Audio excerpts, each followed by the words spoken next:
then... Alright, it is bright and it is early and the plot has thickened. I am out here in Southern California living out of a small duffel bag. We got this Camaro, but now I also got a gig, which is great news because it will help pay for this trip and pay for this channel. But that means I have got to get this thing into daily driver status right now. I am not looking forward to this. I bought this used glass for 35 bucks a piece as opposed to $135 a piece plus tax. I also got a bunch of used window hardware. I don't think this is complete, but I do think because these windows were not removed but rather broken, all of the hardware appears to be in place. We got the motor on the passenger side working, so I want to try to get this glass in. It's going to be miserable, I think. There is a great tutorial on YouTube of how to do this and how to adjust it, so I'm not going to do much of a how-to, but I will bring you along for the struggle. So the glass is in, so it goes in this track, and then this is almost easier than most cars. There's a little bolt that goes through this part of the regulator as opposed to trying to slide an extra set of rollers in there. If you've done it before, you know what I'm talking about. And if you've done it before, you probably already appreciate your local glass man. I certainly do mine. I'm not local, so I don't have said glass man. I am said glass man. This is where it gets exciting. Got to adjust it, got to finish tightening it down, but to do that, because it's power windows, I can't like crank it. So we'll see what I've done here, and the window may just explode as soon as I try to operate it. So this could get exciting. All right, let's see if it explodes.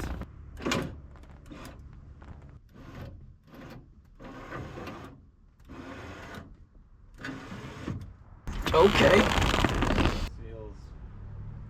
You dipstick.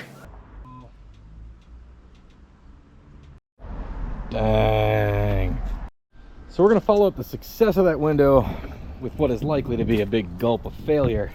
Figure out what's going on with this power steering pump. I don't feel good about it at all, but we need to fix it. So this bolt right here is kind of sunken into the bracket. It needs a washer, but it goes through the water pump. So I tried to adjust it the other day. And how did that go? It didn't feel like it was coming out, so I don't know what's going on. And then the bolt in the back of the bracket seems to be metric.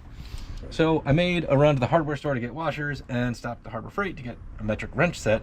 So hopefully we can tighten this belt, and that would definitely improve our power steering situation. Basically the belt's slipping on hard turns, and that will help us drive these inner fenders into the tires. We got to deal with that too. Dang it. One problem at a time. Hopefully it's just a figment of my imagination.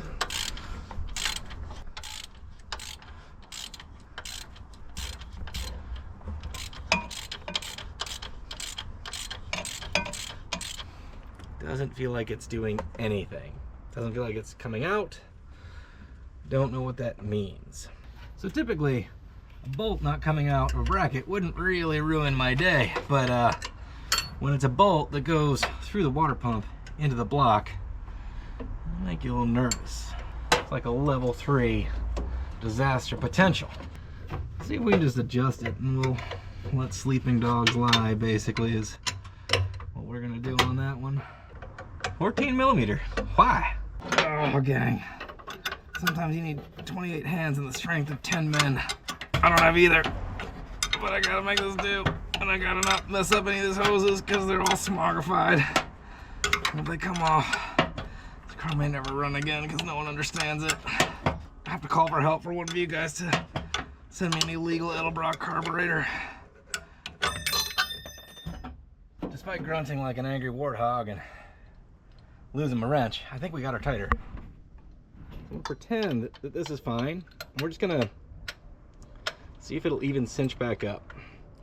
I don't know what's going on with it, but I'm gonna pretend we didn't mess with it. Perfect. It's like we didn't even create a leak. Oh no, that doesn't feel like it's doing nothing. Oh, right. I got the cap off. It's a little low. A little topper off. I never checked it before I left. I gotta run out and get oil change supplies. Yeah, I don't know. I gotta get the thing that the oil drains into. I'm gonna go spend a ton of money to do a regular oil change because I don't have anything.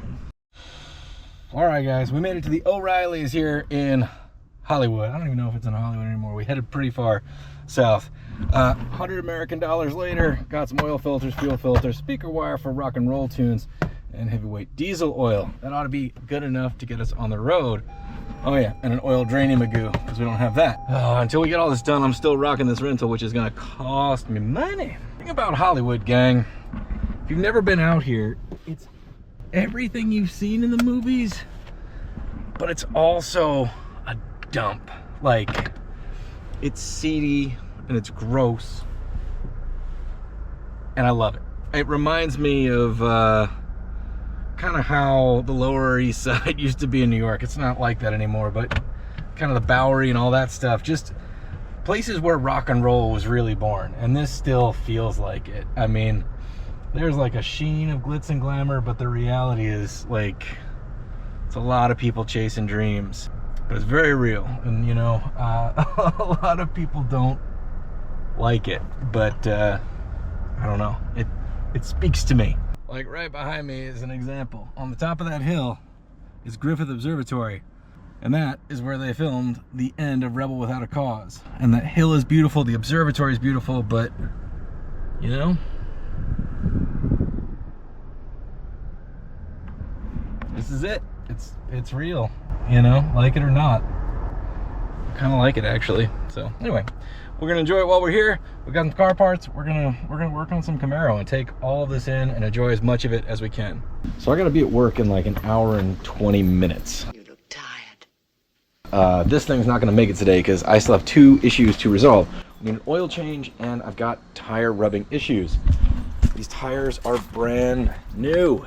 They are factory size. I'm not sure what the offset on the wheels is, but either way, we're hitting the inner fender. I think I can figure that out, but I gotta get the tires off. I don't have a tire iron. Dang it. But now that I got a gig, hopefully I can pay for this trip and pay for the channel and pay for the car and all that stuff. Speaking of, you know, if you guys want to support the channel, consider buying some merch. That would really help me out. Subscribing, watching, all the good stuff. I wonder if I have enough time to sneak in an oil change, and then I got to jump in the rental car, which I also have to get rid of because it's going to cost me a fortune if I don't.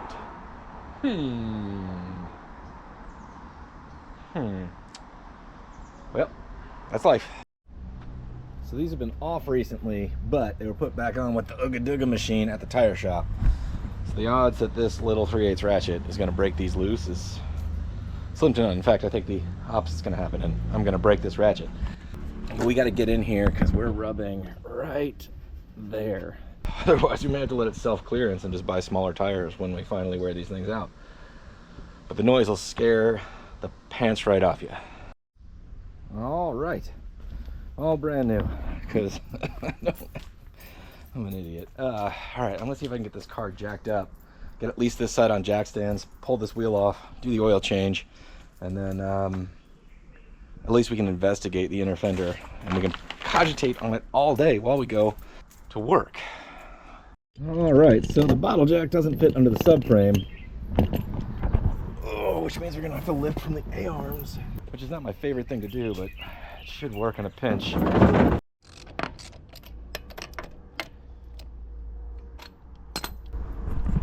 It's early. I got some coffee. We're outside. The good news about Southern California is it's winter, but it's already like 65 degrees this morning. It's absolutely beautiful. Birds are singing. Still in a rush, but you know, could be way worse. I was doing this in my driveway in Atlanta. I think it's 11 degrees today. All right, so again, we got slotted rotors. It looks like new ball joints. Just doesn't look like they've been greased, so I should get a grease gun. Like, that feels bone dry. And then this boot is totally split. I definitely see a grease gun in our future. I'm not really sure what's going on here. So I got my head in there just enough. The lower ball joint's also new, but it's also not greased. So, I mean, it could be worse. It could be old and not greased. So that ought to be enough for me to get under there and do the oil. And then I just spilled coffee all over myself. And then hustle off to work, covered in coffee.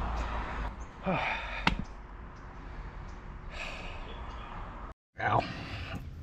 So I don't have any breakdancing cardboard, which is making this a little bit more painfuler. Come on, buddy. Come on, buddy. All right. It's thin, but it's not terrible. All right, so now that we're into it, it's really thin and reeks of fuel. So we're gonna see what's on this magnetic top thing too. It's definitely sludge. That would be it. I don't know, let's hope for the best. It's definitely sludgy, but it's not metallic, which is great, I think. You can spread it out. But yeah, there's a lot of fuel in that oil, so it's a good thing we're doing this. We're gonna give it the old diesel oil like BougeRv does. I've been doing that since I watched him do it. I don't know if it's better, but it's certainly not any worse. So, but this oil was real thin, like real thin. Didn't smell as bad of fuel on the dipstick, but now it does, for sure. I don't have a funnel, but I'm about to.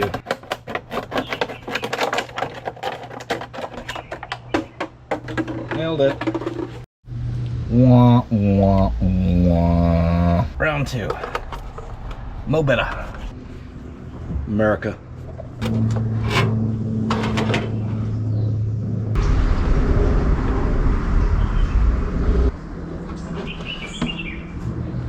So I went ahead and did the poor man's oil change, which is oil change, no filter, because I couldn't monkey that off.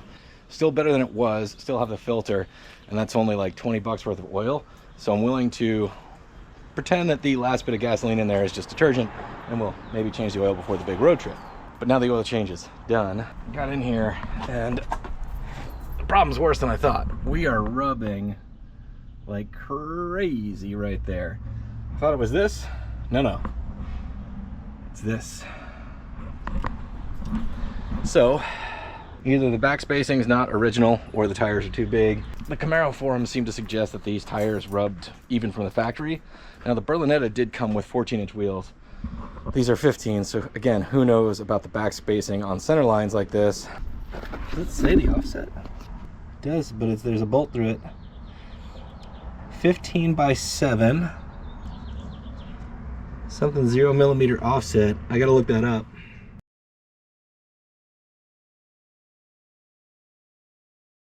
Ultra wheel. Anyhow, they're 7-inch wheels, so we should be able to get something to fit. I think I just have to cut my losses. I think these tires were the cheapest thing I could find. They were like 70 bucks and probably $30 to mount and balance, so we're in 100 bucks on the fronts. I think I'm just gonna have to find something smaller, and I can't return mounted tires, so live and learn with your Camaros, ladies and gentlemen. So now I'll get on the internet, see if I can find some smaller tires. In the meantime, I'm just gonna slap this back on and let it self-clearance. There's not a lot I can do about it. Okay, so the neighbor lady just stopped by and talked to me about the car, and thank God she was like, it's really neat, because if she was like, get this redneck eyesore out of here, you can't work on it, we'd have been in a world of hurt. But she's very sweet. Whew. All right, so I'm diving back in, and noticing the bump stops are missing. They go right up there on the A-arm. Let's check the old passenger side, and if they're both missing, maybe that'll save our tires for a while. It seems like it's only under, like, if you make a turn and hit a bump at the same time, which is incredibly normal because of rain gutters and all that other stuff, but that's when it's hitting. It's not rubbing all the time. That one also appears to be missing. So at the very least, I'll get a set of those on order. I mean, we may be riding on the bump stops. I don't know if the springs are sagging. Don't think this thing was lowered, but it could have been. Who knows? Car like this, that many years old, the redneckery knows no bounds. So at this point, the car is on the jack under the A-arm, so it's only loaded on the suspension. Jack stand is out. So that's actually a decent amount of clearance, which means it's pretty extreme conditions when we're really jamming on it. So maybe those bump stops will help a little bit. We'll get them ordered today. Rush, please. All right, we got something done.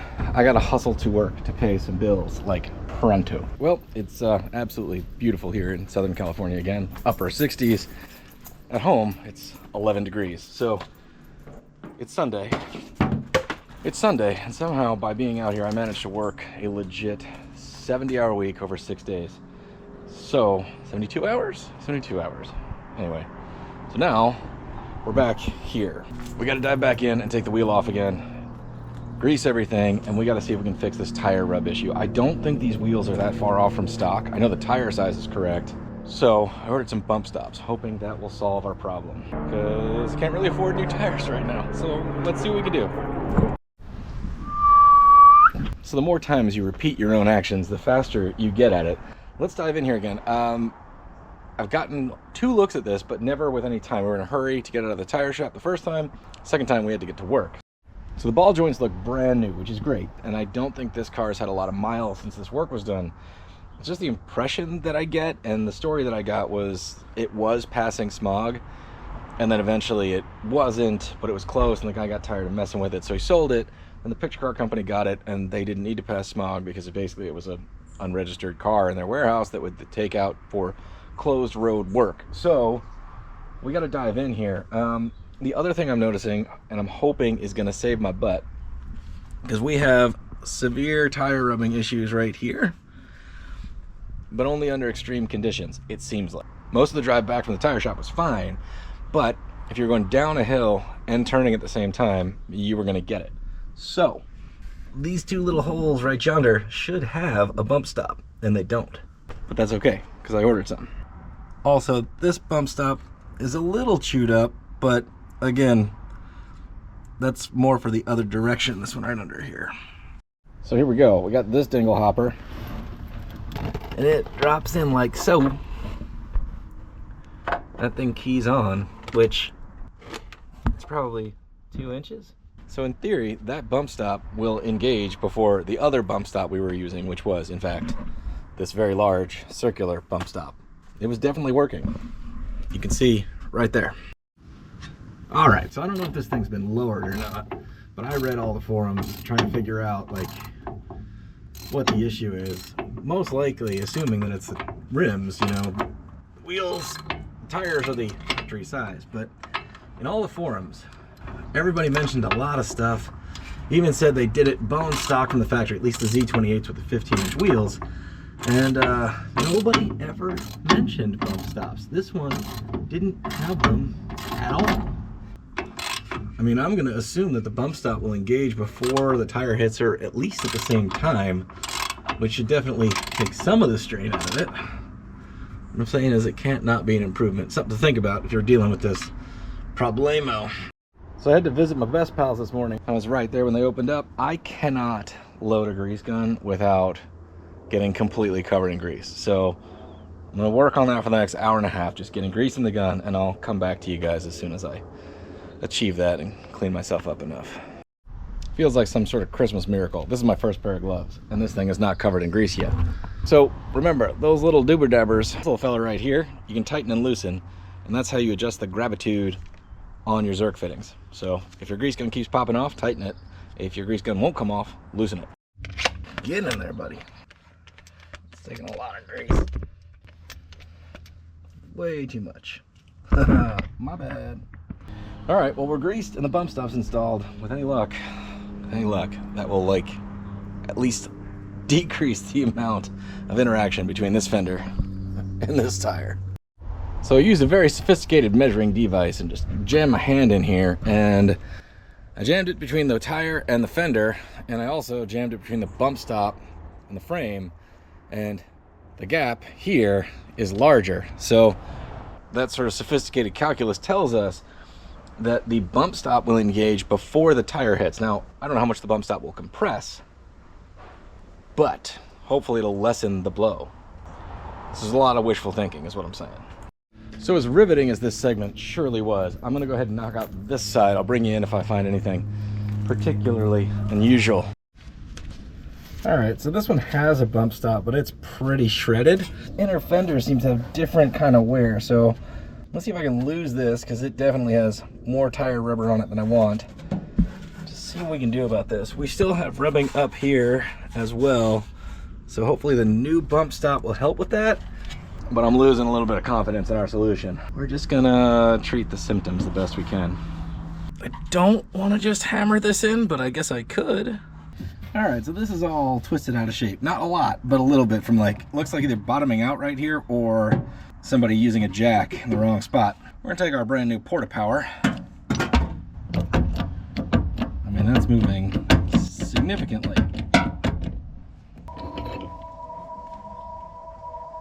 Hear that sound? Californians will never know when the space aliens are invading. It's the sound of electric cars. It's really weird. I'm ready like to get blasted by a ray gun right now. All right, with any luck, we've clearanced a tiny bit. Maybe a little, but that needs to stay, so I don't know if we're gonna need to grind that down with a grinder I don't have here in California. So I guess we're just gonna grease her up, change the bump stop, and hope that some magic happens. And if we do start to shred the tire a little bit, hopefully it's not enough to leave us on the side of the road, because we have no spare. So this little feller definitely has been taking a beating. All right, so there's no grease fitting on that tie rod, so we'll assume that it's good to go and not bone dry. In our last foray into power window etude, this power window motor worked. We installed the glass. It wasn't all terrible.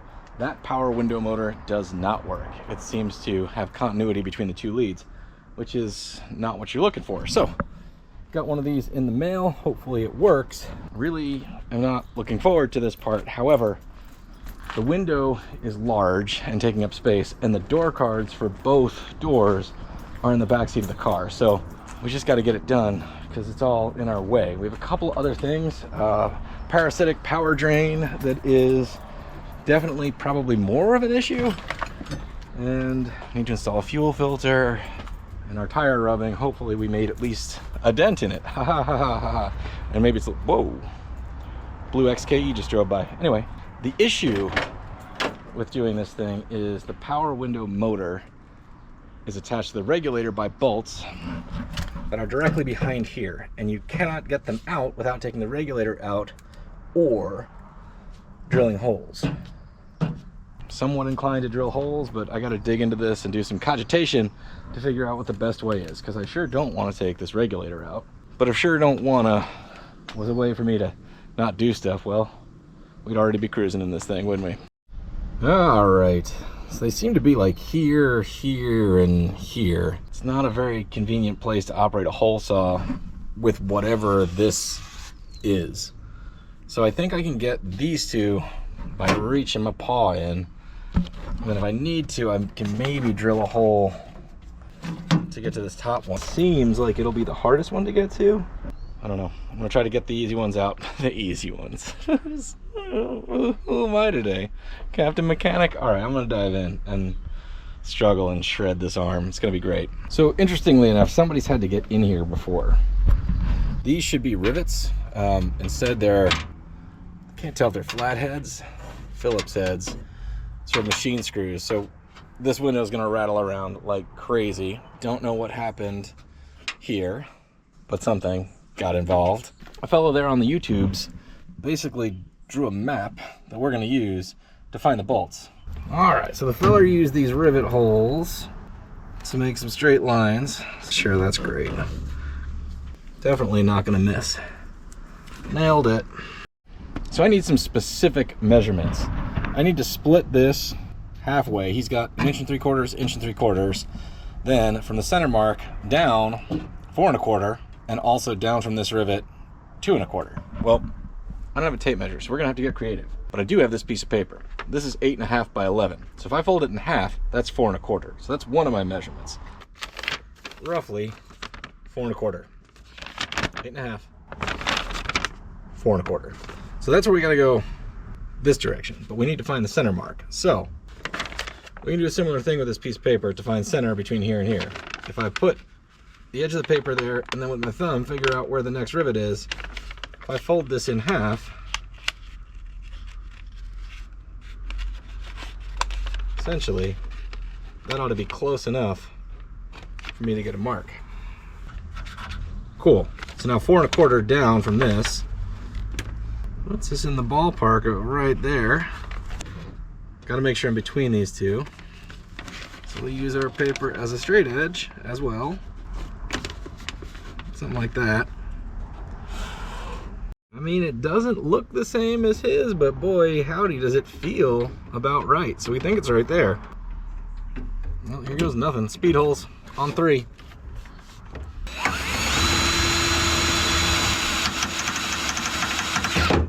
Yowzers.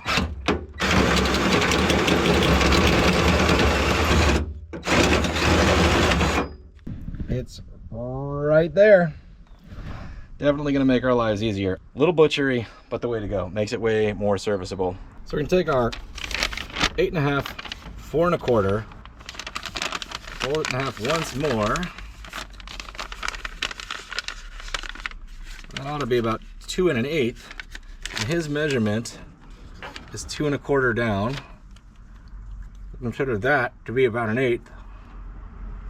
Right there. And like right there. Gotta get a hold of these things. They will take you for a ride.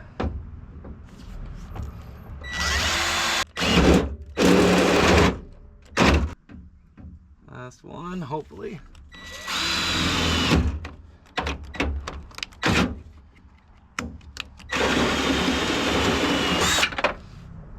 Right there. Seems like homeboy was right. All right. Pop these 3 bolts out. Hopefully the motor will come out. Swap the new one in, and Bob's your uncle. All right.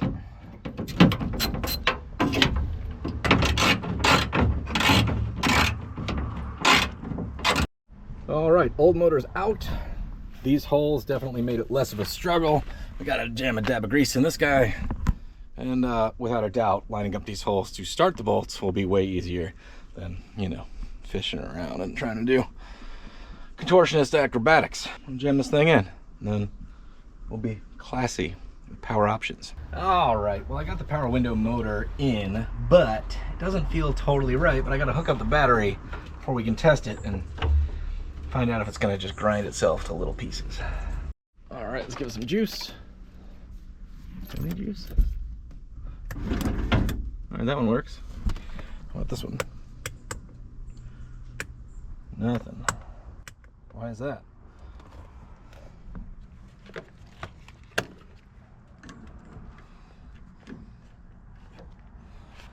Oh, there goes something.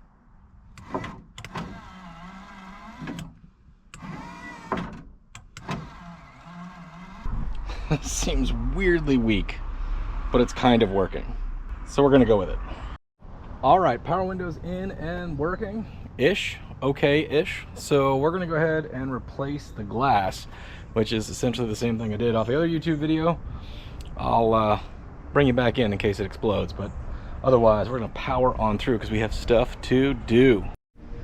So we appear to be missing a piece of the window track that attaches to right yonder. Bummer for me. I'm sure I can fabricate something, but not out of what I have here. I'm gonna go ahead and proceed and see if I can get the window glass at least in the vehicle. But it's gonna be quite hard to adjust, and maybe it'll rattle itself to death and break. We're still gonna do it anyway. Everything is fighting me. Think there's a vise at work? I don't know. I may try to take those there and get them apart before I shove a bunch of glass in my hand. Also, I found a used window track that I'm gonna have to order off the internet because having adjusted the other side without the missing piece here, there's nothing keeping the glass from going front to back. And without a window frame, because it's basically a hardtop style door, we're gonna break it. So I should just slow my roll, clean up my mess, search the car, confirm that these things are not in there, and maybe go enjoy some Southern California on my one day off. Maybe on a walk, maybe on a drive. I don't know. We're scattered hither and yon. So I'm cleaning up, and right back here, 7/16, 1, 2, 4. It's exactly what we're missing. 1, 2, 3, 4. So I'm gonna keep digging. If I were me, that's where I would have put it and forgotten it, because I'd be working right here. It smells like an old car. Anything? Come on, come on, come on. Viola. I don't know what that is. Looks like part of a power switch, but this is exactly what we're missing. Where are you? Gang? You stopped to clean? You might find a thing or two. Had no idea this was in here. Found one in Kentucky. You know what I did? I went on the internet to try to find another one before I even bothered to clean up and look around. So, I'm actually pretty stoked. I guess we're gonna reinvest in this project because we might be able to complete it today. I guess we'll enjoy Southern California from the side of this Camaro, struggling with broken glass. Dudes and doodads, this took me over an hour to get this piece and this piece apart. I'm happy to have the set of these, but boy, are they 50 years rusted together. All the glass was broken in there because these windows were shot out. But man, this kit for all of this stuff you can buy new, but I think it's $189 before tax and shipping, and that is no joke. When you pay almost nothing for a car, everything feels like a huge investment. Tires cost like half the car. It's like jalopy math 101, you know? You pay as little as you can for the car, but it's also trash. All right, glass is very loosely in its track. We gotta see if it'll go up and down, and then we can make some adjustments. Gotta do the battery first. Well, ladies and gentlemen, it seems I lost a wee bit of footage, which is a real tragedy because it was truly riveting, just like every other moment of this episode. I guess the camera battery died right around when we got this glass in. I got it adjusted the first time, and the car battery died. So it wouldn't go up and down anymore.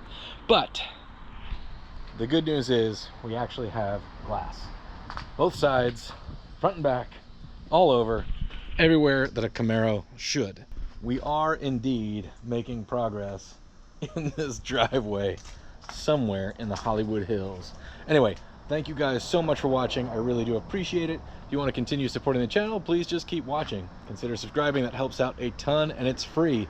Silly, but algorithm and whatnot does actually matter. So check your subscription status. If you think you're subscribed, you may not be. In addition, if you got spare ducats, dinero lying around, and you want to support the channel more in a financial way, well, consider becoming a member or buying some merch. That would really help me out. I'll take all the support I can get, and as always, good luck on your projects, and we will see you next time on Between the Sharks.